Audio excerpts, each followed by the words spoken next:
महाराष्ट्रातील प्रत्येक अपडेट जाणून घेण्यासाठी आजच मेट्रो रायगडच्या सोशल मीडिया प्लॅटफॉर्मला लाईक, फॉलो आणि सबस्क्राईब करा. काम न करता खोटी बिलं काढण्याच्या प्रवृत्तीवर शेकापचे सरचिटणीस जयंत पाटील यांनी जोरदार हल्ला चढवला. सरकारी कामं मंजूर केली जातात, पण ती न करताच बिलं काढून 100% नफा मिळवला जात असल्याचा आरोप जयंत पाटील यांनी केलाय.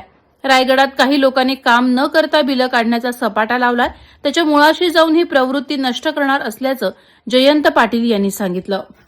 काम न करता पैसे काढायचे आणि त्याच्यावर पैसे कमवायचे म्हणजे 100% त्याचा प्रॉफिट, आणि त्याच्यावर जे जे लोक आहेत त्याच्यावर मी काही हो निवडणुकीचा जय पराजय सण झाला तरी मी पत्रकार छोटासा आहे आणि म्हणून त्या माध्यमातून मी स्वतः त्याच्यात लक्ष घालणार आहे आणि मी ते काम करायला मागतो.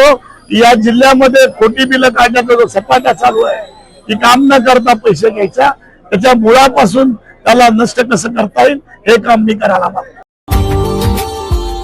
Subscribe now and press the bell icon. Never miss an update.